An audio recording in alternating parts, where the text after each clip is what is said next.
Boa noite, meus irmãos, boa noite, minhas irmãs. Continuando nosso estudo do céu e inferno, e o capítulo sobre as penas futuras, segundo o Espiritismo, né? Vamos ver agora o item 11.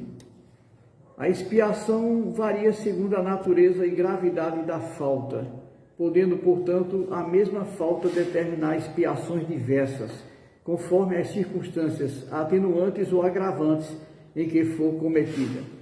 Isso quer dizer o seguinte, que o sofrimento é que vai ser igual, não necessariamente a condição física é igual, mas o sofrimento é que vem aí a calhar.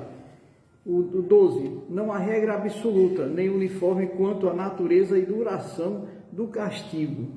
A única lei geral é que toda falta terá punição e terá recompensa todo ato meritório, segundo o seu valor. 13º, a duração do castigo depende da melhoria do espírito culpado. Nenhuma condenação por tempo determinado lhe é prescrita. O que Deus exige por termo de sofrimento é um melhoramento sério, efetivo, sincero de volta ao bem. Quer dizer, cada caso é um caso, né? A determinação é da própria pessoa.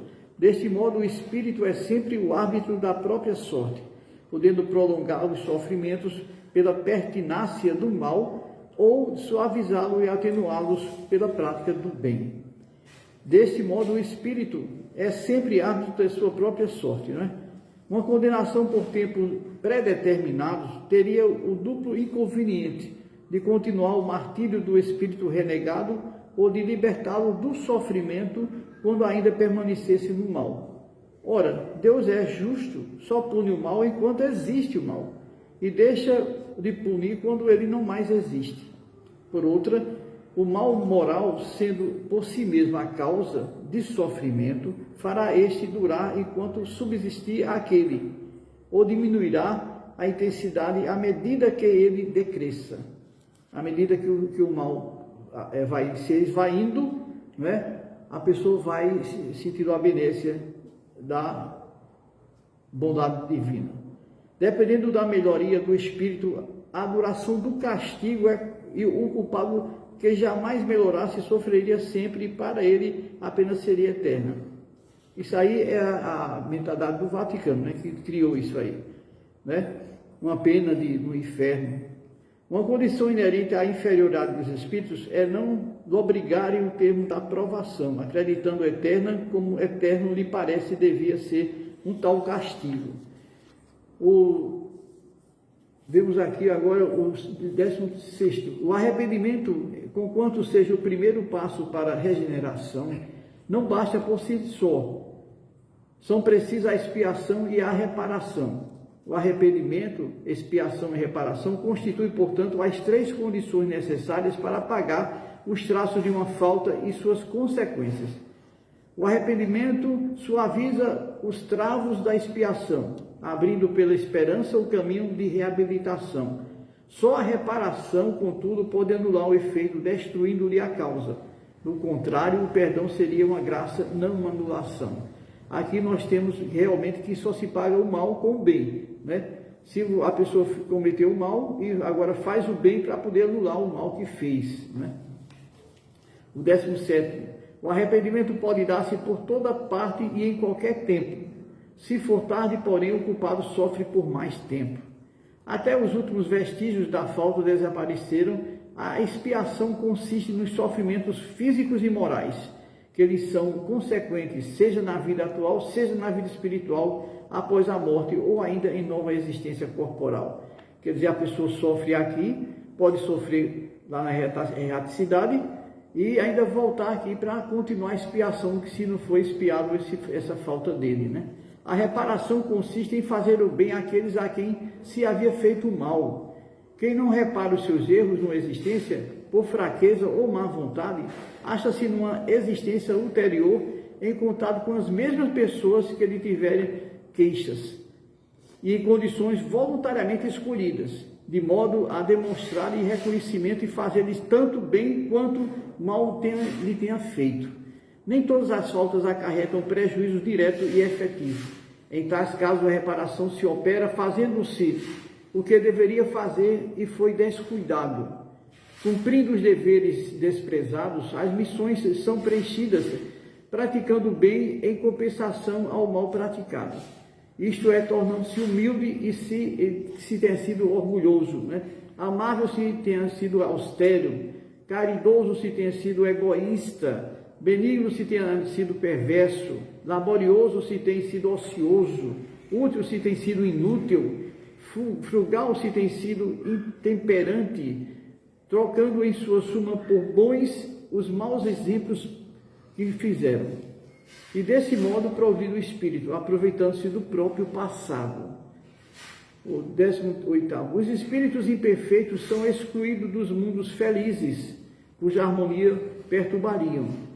Ficam nos mundos inferiores a expiar as suas faltas pelas tribulações da vida e purificando-se das suas imperfeições até que mereçam a encarnação em mundos mais elevados, mais adiantados moral e fisicamente.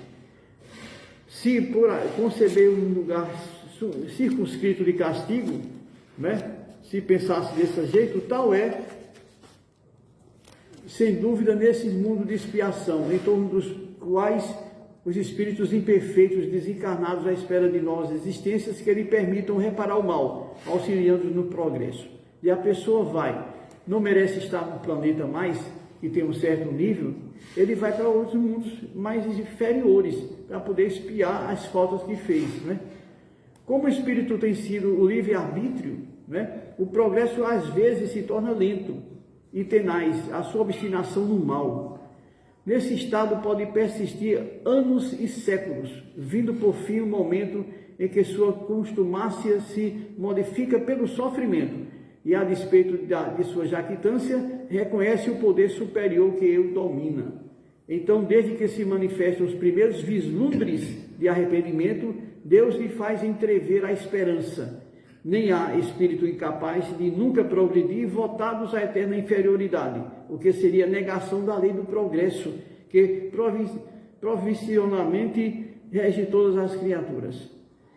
20º. Quais que sejam a inferioridade e perversidade dos espíritos, Deus jamais os abandona. Todos têm o seu anjo de guarda que pode por eles vela.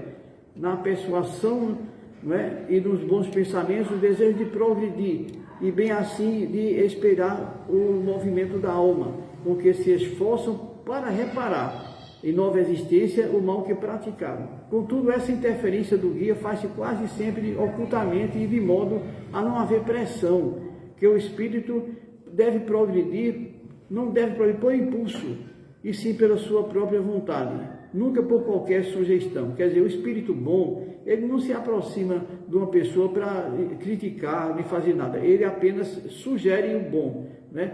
o fazer bem, né? O amor. Se a pessoa não quer, por livre espontânea vontade, por livre-arbítrio, ele então vai se atrasar. Mas o espírito superior, o espírito bom, ele não sujeita a pessoa, não impõe nada. Quando o espírito aparece querendo impor, é porque não é um espírito elevado espiritualmente, né? É um espírito realmente atrasado ainda. O bem e o mal são praticados em virtude do livre-arbítrio, né? E, consequentemente, que o espírito seja fatalmente impelido para um outro sentido. Quer dizer, a pessoa um dia vai sentir que precisa evoluir. Isso aí todos nós sentimos, né?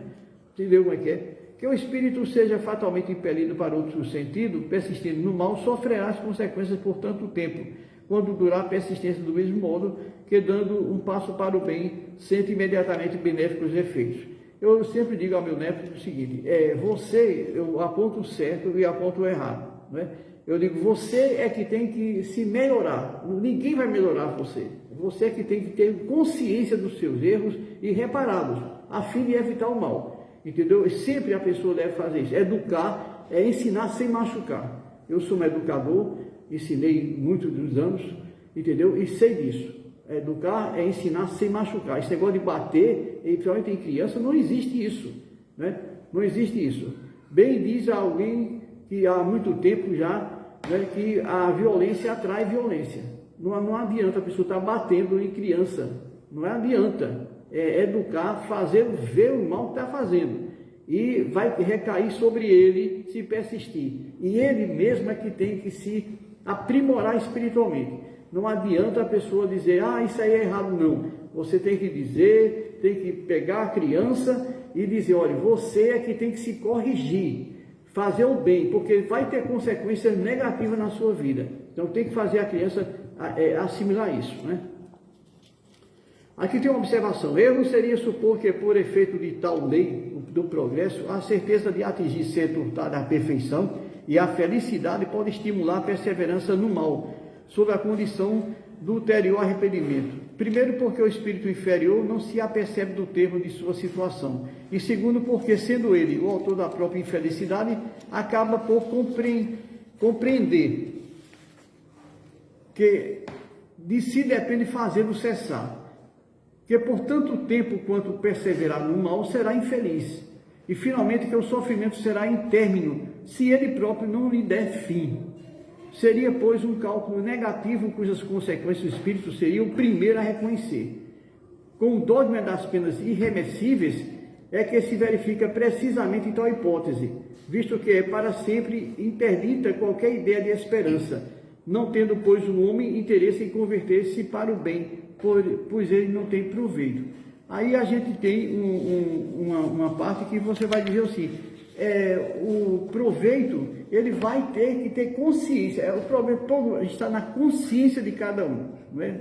Um dia a lei vai requerer que ele progrida, tá certo? Então, meus irmãos, depois nós continuamos o nosso estudo. Boa noite.